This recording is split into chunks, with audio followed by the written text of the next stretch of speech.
облыстық дарынды балаларға арналған ұлттық гимназия сонау 1990-91 оқу жылында қабілетті балаларға арналған мектеп-интернат болып ашылды. Негізгі мақсат ауыл балаларына арналған, сол ауыл балаларын білім сапасын көтеру, балаларды ұлттық құндылықтарға бағыттау, терең білім беру бағытында ашылған болатын. Жалпы біз өзімізді сол тәуелсіздіктің құрдасымыз деп, тәуелсіздікмен бірге шаңырақ көтерген білім ордасы деп өзімізді мақтан тұтамыз. Содан бері 34 жыл уақыт өтті. Алғаш гимназияны, ол кезде қабілетті балаларға арналған мектеп-интернат негізін салған Дауымбек Нұрлыбек жылы Қазақстанның еңбегі сіңірген ұстазы, қазіргі таңда ол кісі зейнеткерлік жаста, сондықтан да бұл ұлттық гимназия сол ағайдың есімімен тығыз байланысты. Жалпы мектепте қазіргі таңда 321 оқушы білім алып тәрбиеленуде. Сабақтан тыс уақытта біз балаларға қосымша білім беруге көңіл бөлеміз. Мектепте, гимназияда бірнеше қосымша білім беру бағытындағы үйірмелер жұмыс жасайды. Домбыра үйірмесі, сахна, драмалық үйірме, робототехника, ақындық, жалпы қолөнерге бағытталған, сурет, жасанды интеллект, би үйірмесі, осындай үйірмелер жұмыс жасайды. Ұстаздардың құрамына келетін болсақ, жоғары деп айта аламын. Өйткені бізде педагог шебер ұстаздар бар, педагог зерттеуші ұстаздар бар, сарапшы және модератор, сонымен қатар жас мамандар да бар. Осы ұстаздар бірлесе отырып жұмыс жасауда. Жалпы гимназияның алдына қойған миссиясы, мақсаты бұл алған білімін өмірде қолдана алатын, ұлттық құндылықтарды бойына сіңірген, сыни ойлай алатын элитаны қалыптастыру.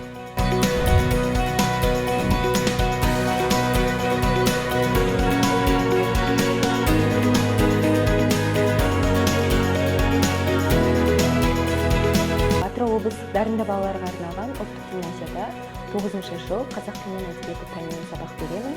Гимназия оқушылардың жалпы гуманитарлық пәндерге, соның ішінде қазақ тілі мен әдебиетіне қызығушылықтары ерекше.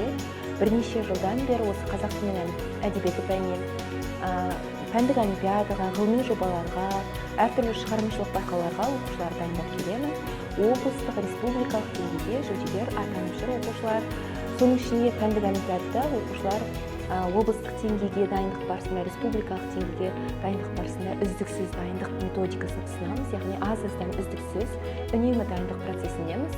Соның ішінде эссе жазу, оның құрылымымен танысу, жалпы эссе жазудағы ерекшеліктерді баста назарда ұстаймыз және әрине теориялық мәліметтерді ескере отырып, осы олимпиадаға дайындығымызды жыл сайын күшейтіп, жылдан жылға жақсы нәтиже беріп келе жатырмыз. 11-ші сынып оқушыларының ұбт-ға дайындығы өте жақсы деңгейде. Соның ішінде қазақ тілі мен әдебиетін таңдап отырған, өзімнің олимпиадаға дайындалып жүрген оқушым Ахатова Айсананы айтқым келеді. Ахатова Айсана республикалық пәндік олимпиададан 1-ші орын, өткен жылы Қанипа Бітібаева атындағы Өскемен қаласында өткен қазақ тілі мен әдебиет олимпиадасынан 1-ші орын жүлдегері.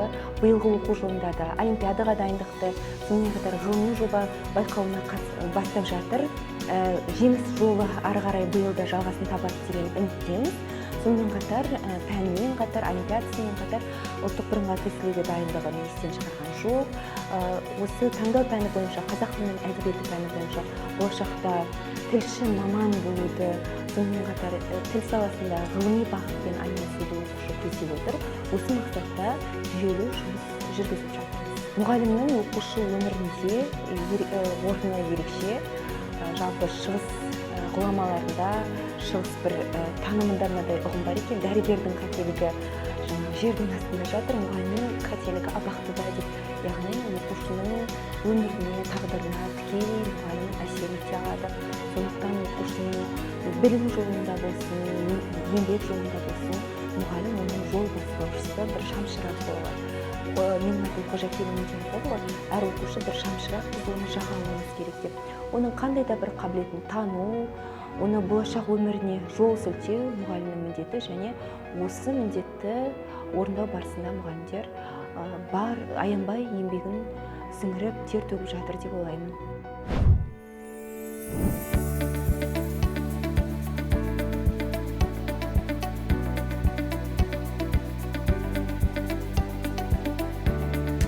Осы осы 7 сыныпта осы ұлттық гимназияға келген кезден бастап өзінің Сәпиева Айжан апайының жетекшілігімен түрлі ақын жазушылардың оқуларына, осылай дарын орталығы ұйымдастырған байқауларға облыс республикасы кезеңдеріне қатысам. Негізінен қатысатын бағытым ол мүшәйра бойынша, яғни ақындар, жас ақындар мүшәйрасы. Осы күнге дейін негізі ең соңғы қатысқан мысалы Махамбет оқулары осы 2024 жылы болған.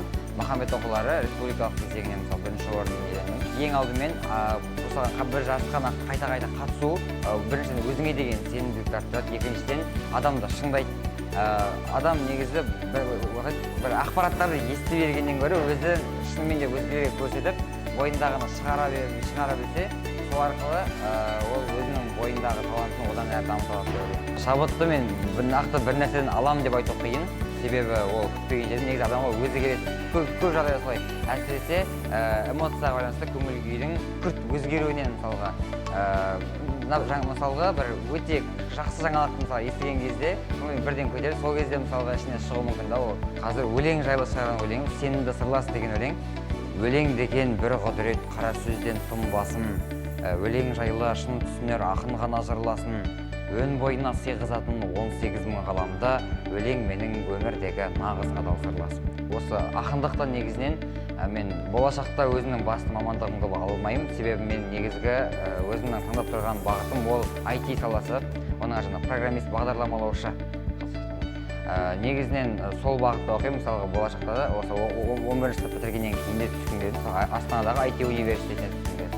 Ал ақындықты тастап кетпеймін, өйткені ол тастап кете алмаймын мен оны. Ол бәрібір қайда барса менімен үлес жүреді, өзімнің бойымдағы қанмен сіңген қасиет болғасын. Оны да қажет жерінде пайдаланып, хобби ретінде екінші қосалқы түрде алып жүруге де болады.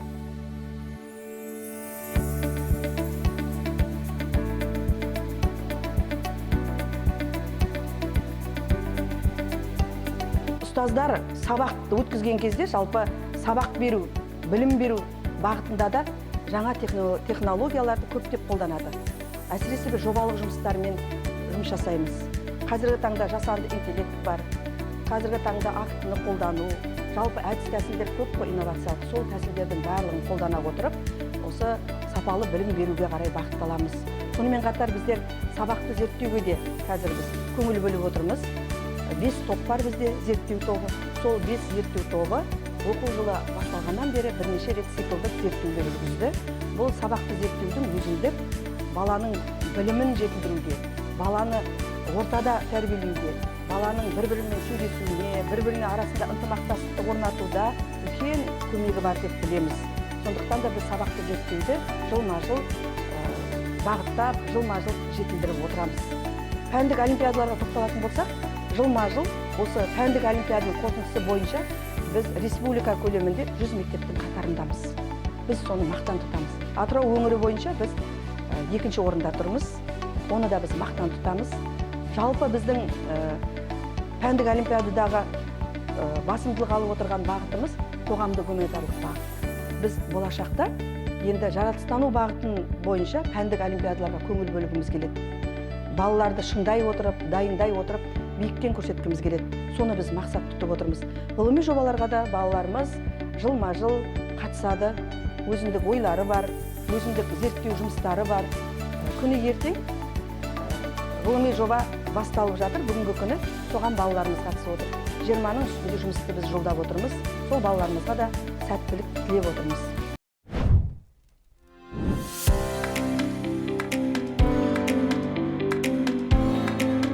Бүгінгі таңда робототехника саласы әлем бойынша қарқынды даму үстінде және күнделікті өмірімізге тереңнен еніп бара жатыр. Робототехника бұл техникалық дағдыларды дамытып қана қоймай, яғни машиналық құрылғыларды жасақтап, бағдарламалап қоймай, сонымен қатар бұл жерде оқушылар логикалық ойын, одан бөлек топпен жұмыс, мәселелерді зерттеп, солардың шешімін меңгеруге дағдыланған. қазіргі таңда оқушылардың робототехника үйірмесіне қызығушылығы өте жоғары. Жылдан жылға біздің мектепте бірнеше жылдар болды робототехника үйірмесі қосылғанына. Жылдан жылға оқушы саны артуда. Және де біздер алған білімдерін біздер тек бағдарламалап қоймаймыз, сонымен қатар бір мәселелерді зерттейміз. Әлеуметтік мәселелерді, соған байланысты шешімдерін іздейміз. Құрылғылар арқылы қандай біз жаңадан өмірлерін жеңілдетуге, сапалы және қауіпсіз қандай құрылғы жасауымызға болады, соны зерттеп, соған байланысты жұмыс жасаймыз. Бір жобаға кем дегенде бір 3-4 ай уақытымыз кетеді. Жасақтап, ғылыми жобаларға барған оқушыларымыз бар, әртүрлі сайыстарға қатысып, жүлделі орын иеленген оқушылардың жетістігі біздің мектебіміз үшін мақтаныш. Оқушылар осы қабілеттерін ары қарай шыңдап, жетілдіріп, және де үлесін қосса, мысалы елімізге, бұл да мен үшін үлкен мақтаныш, жетістік деп білемін. Алдағы уақытта 8-ші, 9-ші, 10-ші сыныптардың алға қойған өзінің жобалары бар. Мысалға, біреуіне тоқталатын болсақ, язык жестті машиналық тілге аудару, біздер компьютерге аударуды жеңілдететін программа жасақтау. Қарапайым адаммен тілдескен кезде язык жестті қабылдайтын программа жасақтау.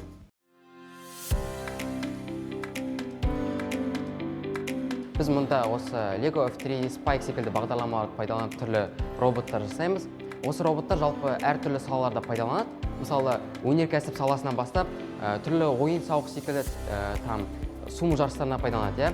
Мысал ретінде біз сумо роботын алып барайық. Ол роботтың мақсаты қарсылас тұрған роботты ойын алаңының сыртына шығарып салу болып табылады. Жалпы осы сумо роботты жасау барысында оның салмағын, оның жылдамдығын, оның қандай материалдан жасау керектігін барлығын ескеру қажет. Және де осының барлығын ескере отыра, біздің мектебіміздің 7-ші сынып оқушылары осы жылы сумо жарысында 1-ші және 2-ші орынды иеленіп келген болатын. Жалпы біз осындай роботтардан бөлек түрлі инновациялық жобалар жасаумен айналысамыз. Мысал ретінде көру қабілеті нашар жандарға арналған, яғни зағип жандарға арналған ақылды тифлотрост бар. Ол тифлотрост объектіге деген арақашықтықты анықтап, оны зағип жанға алдын ала ескертіп отырады. Біз осы арқылы зағип жанның ұтқырлығын, қауіпсіздігін, ыңғайлығын қамтамасыз етеді. Бөлек біздің мектебіміздің оқушылары жоба роботтардан бөлек түрлі жарыстарға қатысады. Мысал ретінде алдыңғы жылы болған FLL Challenge алсақ болады. Оған қатысып үздік инновация номинациясын жеңіп алған болатын. Бірінші материалдардан бастасақ, бізде материалдың барлығы жеткілікті. Бәрі по коробкам салынып тұр. Оны өзінің қалған уақытында алып, қалған уақытында бәрі былайша айтқанда этикасын сақтап, бәрі орнына салып қояды десек те болады. Жалпы кез келген бала өзінің қабілетіне қарамастан, біз оны сен қабілетің бар, сен талантың бар деп ешкімді жарып бөлмейміз. Әркім адам өзіне келе алады. Әр адам өзінің талантын немесе қабілетін икемін сынап, осы роботпен айналыса алады. Ал кім турнирге шығатын, бізде оны ішкі турнир арқылы шешеміз. Бұның бәрі әділетті жүреді. Әркім өзінің роботтарын жүзеге асырады, бәрін сынақтастырып, ақсоңында облыстық, республикалық турнирлерге барып, өзінің жүлделерін алады десек те болады. Осы жетістіктерді арқылы біз нені көре аламыз? Біз көре аламыз, что осы робототехника саласы өте ауқымды екенін және оның потенциалы бар екенін көре аламыз. Сол себепті осы потенциалды қолданып қалу үшін болашақта мемлекетке пайдамызды тигізу үшін біз қазір осы робототехника саласына білімімізді дамытып жатыр. Чтобы алдағы уақытта мемлекетке тіпті қоғамға деген пайдамызды одан сайын арттыра беру үшін деген.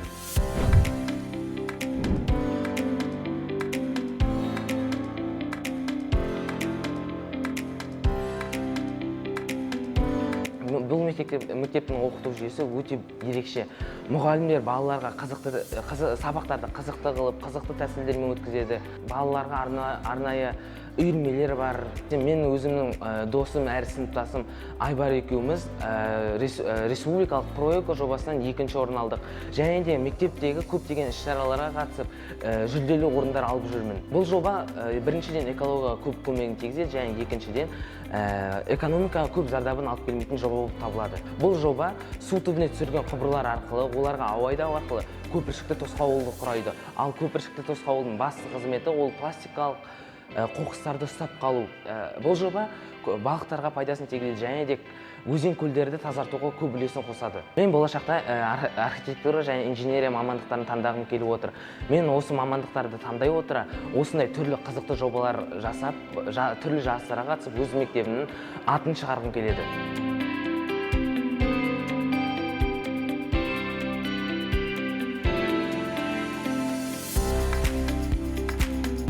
Бала тәрбиесінде үштік одақ деп айтамыз.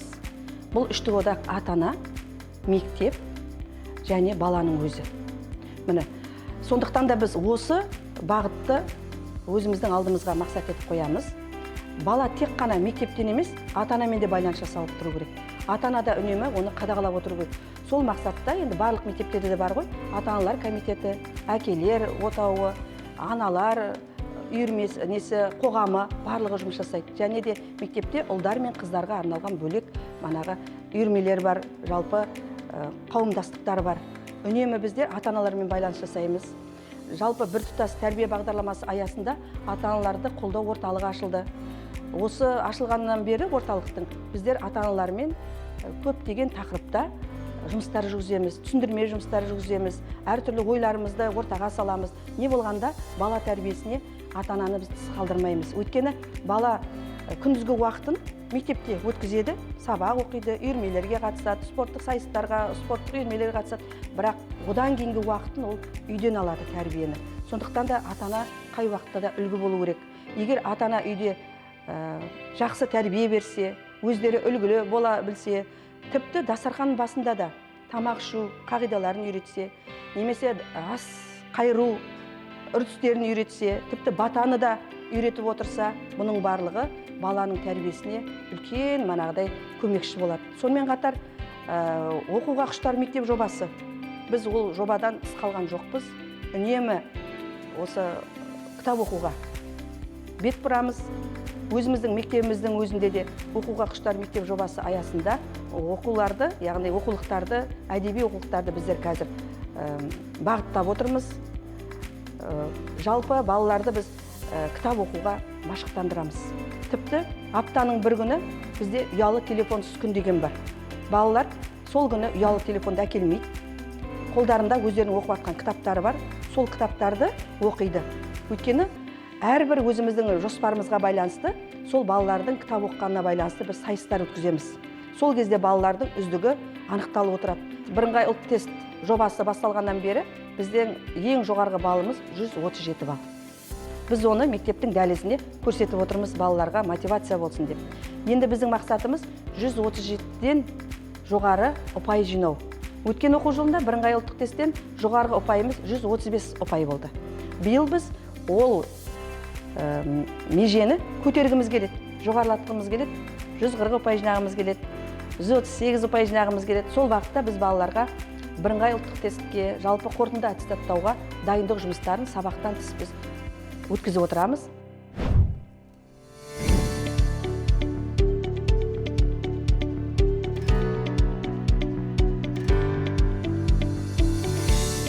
Мен осы гимназиямызда дебат қозғалысы фракциясының жетекшісі болумен қатар, біздің мектебіміздің жанында ашылған Парасат дебат клубының координаторлық қызмет атқарамын, яғни үйлестіру қызметін.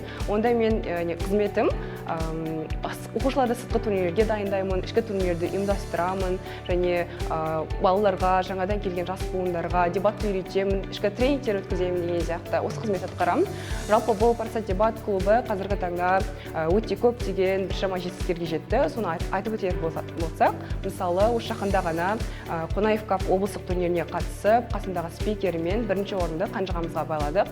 Және тағы да айтар болсақ, оның алдында облыстық турнирге қатысып, онда республикалық турнирге жолдама алып, Астана қаласы аттанған едік. Онда көптеген Қазақстанның түкпір-түкпірінен келген 17 облыс, 3 ірі қаласынан келген оқушылар тартысып, сонда үздік 5-ке кіріп және полуфиналға атандық. Жалпы достармен бірге, әсіресе дебатта бірге олармен бірге сапарға аттану және жарыс барысында бірге қуану, бірге жылау, жыласа жұбату, оларда бір-біріне шабыт беру, жаңа достар табу дейтін. Ол өте бөлек рахат сезім. Негізі көбі ойлайды ғой, дебат ол ұрсу, айқайласу, немесе бір-бірінің сөзін бөліп тыңдамау деген сияқты. жоқ, ол олай емес. Керісінше дебатта көптеген мысалы экономика, экология, әйелдер, адам жалпы құқығы, құндылықты қаралар бар, философиялық және керісінше саяси қаралар бар, бірнеңенің шешімін табатын. Дебат бізге жалпы сыни ойлауға, критическое мышлениені, әр жақты бірдеңені, мысалы, өмірге басқаша көзқараспен, және тұтқиылдан, мысалы, өмірінде бір жағдай болатын болса, соған тезірек шешім қабылдауға, саралауға, анализ жасауға көмектеседі, және ортада сенімді сөйлеуге, өзіңді уверенно ұстауға көмектеседі. Парасат дебат клубында 42 оқушы бар, қатысушы бар. Ондағы 5 оқушы жалпы аға буындарымыз, орта буынымыз, олар көбіне бізде төреші болады, оқушыларды жаңа айтқандай сыртқы турнирлерге дайындады, ішкі турнирлерді ұйымдастырды, сондай басы-қасында жүреді, сол шаруаның, ал қалғандары көбіне бізде қатысушылар. Оларды манағыдай дебатқа үйретеміз әлі де, олардың білімдерін шыңдаймыз.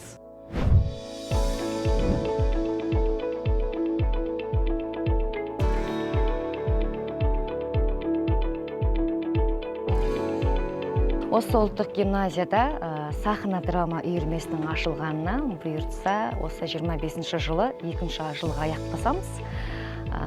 Менің осы сахна драма үйірмесінде 20-дан асатындай бала бар. Бұл балалардың барлығы дерлік оқу озаты, барлығы сахнаға дегенде құлшыныстары өте жоғары. Мен әрбір баламнан ұшқын көздеріне от көрем десем болады. Сол себепті біз алдын ала осы сахна драма үйірмесінің қабылдар алдында біз әрбір балаға кастинг жүргіземіз. Яғни тілдің тазалығы, дикциясын, жаңа поэзия оқып біледі екен, жаңағы қандай өлеңдер оқып біледі, ән айта ма, акробатикасын қараймыз деген сияқты. Балалардың жан-жақты өнерлерін қадағалап аламыз, тексеріп аламыз, сосын барып біздің сахна үйірмесіне шақырту береміз. Біз осы балалармен 1 жыл жарымның ішінде бірі облыстық, екіншісі қалалық жарыстардан менің атым қожа қойылыммен бас жүлде, бірінші орындарды иеленген болатынбыз. Яғни менің атым қожа ол баяғы ескі әдіспен қойылған жоқ. Біздің жаңа трактовкамен ақылдаса отырып балалармен жаңа заманауи деңгейде қойған болатынбыз. Ол өте қызықты деп ойлаймын өзімше. Алдағы уақытта біздің балалармен осы мектепте қоятын қойылымымыз ол Бауыржан Момышұлы атамыздың өмірінен үзінді. Соны бір қызықты қылдырып, оның бізге мектепке кітабы келді. Сол кітабынан естеліктер бар екен. Әдемі естеліктерін ала отырып, өмірінен жақсы бір ұсынысын ала отырып сахналандырмақшымыз. Әр бала әртүрлі, себебі ол индивидуален дейді, әрбір бала себебі, мысалы үшін бір бала бірден жарқ етіп саған өзін көрсетеді. Екінші бала мысалы үшін біздің актерский тренингте болады, сол тренингте жасау арқылы өздерін дәлелдеп жатады. Үшінші балалары болады, мысалы үшін роль бересің, кейін сені ақтайды. Осындай 3 түрлі ашып жатамын, мысалы үшін. Мен де көбінде балаларды мен бір көргеннен білемін. Жаңа айттым ғой, көзінде оты бар деп. Сөйлесіп, әңгіме айту барысында роль берген сен оқып қарашы деймін. Сосын ұсқынына қараймыз, типажына қараймыз, бойына, сөзіне деген сияқты. Сол бойынша біз рольге таңдаймыз. Әрине оңай емес рольге ену, бірақ 1 ай, 2 ай көлемінде сол материалды бойына сіңірте отырып, ол материалмен таныстырта отырып, жақсы актер болашақта бір қалай айтсам болады екен, жоғары деңгей көрсете алатындай балаларым бар. Аллаға шүкір, болашақтарынан үлкен зор үміт күтем. Пока біз бұны хобби деп білеміз.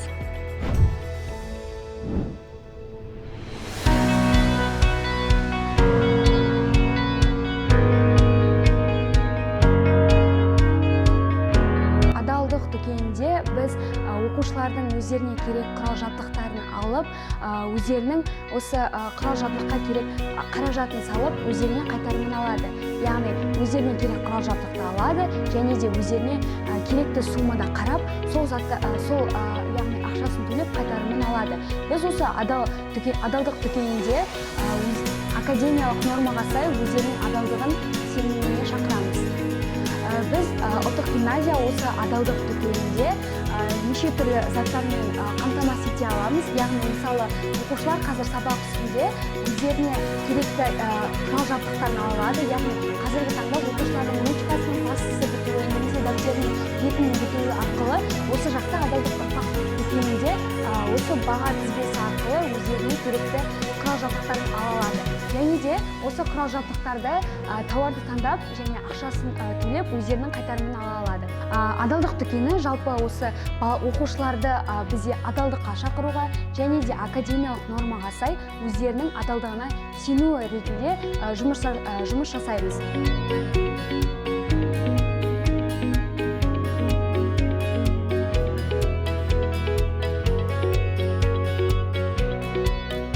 Жалпы домбыраны мен 9 жасымнан бері қызығушылық танытып қатысып келемін. Міне 8 жылдай болып қалды. Домбыраға, ұлттық гимназияға 7-ші сыныпта түскеннен бері үйірме бар екен естіп, соған қатысып, өзімнің деңгейімді көтеріп, көптеген жарыстарға, конкурстарға қатысып, жүлделі орынға ие болып келе жатырмын. Домбыра бұл қазақтың ұлттық аспабы. Былай айтқанда, домбыра тартқанда қазақ екеніне, қазақтың, қазақ хандығының тарихының өзін рухтанасың. Есіне аты бабамыз қазақтың өз тәуелсіздігін алған кезегін барлығын сезінесің былай айтқанда. Бұдан бөлек домбыра адамның қабілетін, жаттау қабілетін, ойлау, одан әрі жаңа идеялар пайда болады домбыра тартқанда, өзің бос отырғанда жаңа күйлер шығаруға да болады. Былай айтқанда, домбыраның тигізер пайдасы өте көп. Осыдан 1 жыл бұрын біз атадан мұра қорының атынан республикалық жарыста жекеден және өзіміздің ансамблімізден бас жүлде алып, Астана қаласына жолдама алған болатынбыз.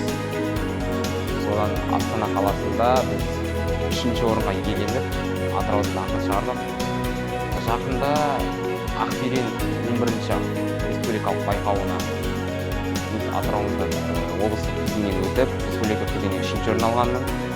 Одан бұрын Атырау қаласында өткен халықаралық республикалық жарыстарда бас жүлде иегері атандым. Жарыстарда көбінесе орындалған шығарманың тазалығына, оның тартқан қатысушының техникасына қарайды, сол шығарманың нотасына, яғни былай айтқанда соның дұрыстылығына қарайды.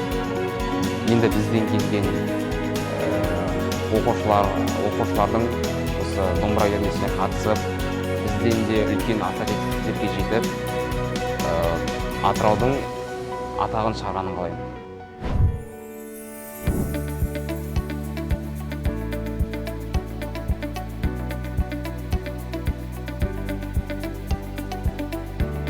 Мен баскетболға қатысып қызығып жүргеніме 2 жылдай болды.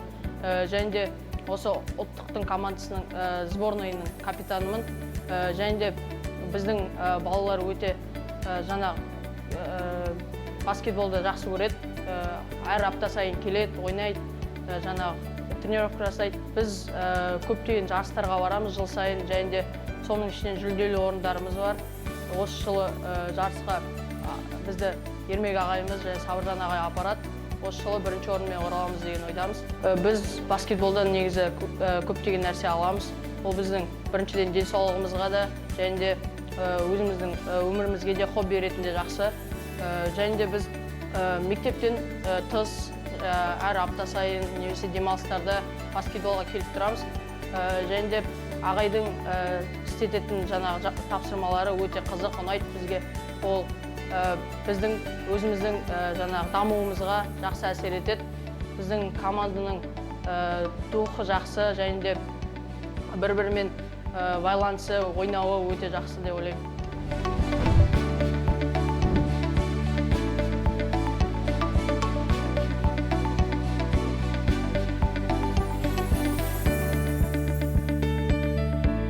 Жатақхана балдарына 5 мезгіл тамағымызды ұсынамыз.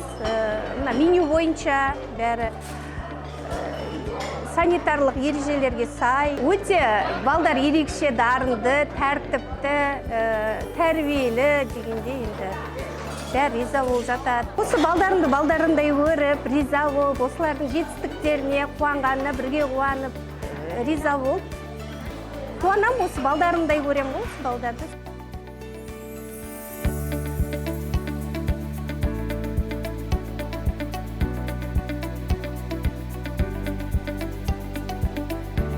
Осы жатақхана жатқаныма бұйыртса 2 жыл болады. Өзіме жатақхана шынымды айтсам қатты ұнайды. Маған жатақхана өзінің тәртібімен ұнайды. Біз күн сайын таңертең 6-да тұрамыз, және таңғы жаттығулар жасаймыз, кейін таңғы асқа кетеміз. Бұл мен үшін өте жақсы көрінеді, себебі бұл шынымен де бізді болашаққа дайындайды деген ойдамын. Болашақта мысалы үшін біреу университетке кетеді, біреу колледжге барып жатады. Бұл өте керек деп санаймын негізі. Өзіме осындай график ұнайды. және бір комнатта бізде жалпы 2-3 қыз жатады. Олар міндетті түрде сыныптастар болады. Себебі бізде білесіздер ғой, 3 бағыт бар. Қоғамдық гуманитарлық бағыт, химия, биология және физмат. Сондықтан сабақты талқылау үшін деген секілді және тағы да басқа мәселе тудырмау үшін көбінесе бір бағыттың, бір сыныптың оқушылары бір бөлмеге жатады. Сабақтан шыққаннан кейін біз бірден обедке түскі асқа барамыз. Ішіп болғаннан кейін біз жатақханаға келеміз. Жатақханаға келіп, кішкене біз демалатын қыздар демалады, бірақ көбісі үйірмелерге кетеді. Мен өзім дебатқа барам, немесе драма үйірмесіне барамын, немесе домбыраға, тағы да сурет салу үйірмесіне қатысамын, соған да барып тұрамын. Бұл фактінің өзі мен үшін өте жақсы көрінеді, себебі шынымен де сабақтан басқа да салалардан біз өзімізді осылайша дамыта аламыз. Бұның өзі өте жақсы фактор деп санаймын.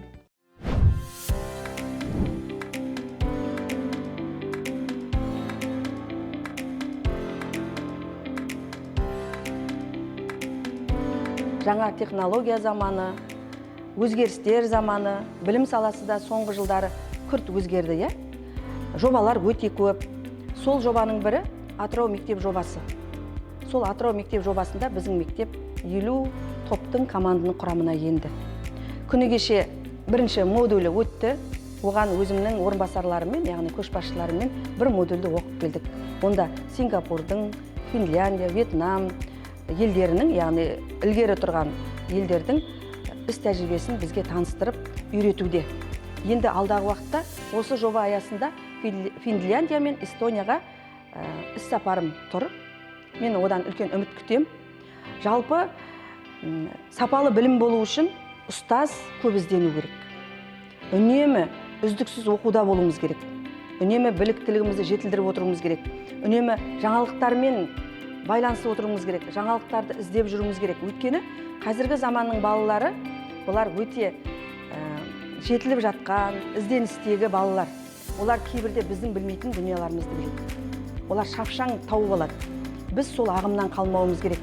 Біз балалардан да оза отырып, жаңалықтарға құштар болуымыз керек. Жаңалықтарды іздеп тауып, сол балаларға дер мезгілінде көрсетіп, балалардың дамуына, тұлға болып дамуына, білімінің көтерілуіне жалпы біз үнемі үлес қосып отыруымыз керек.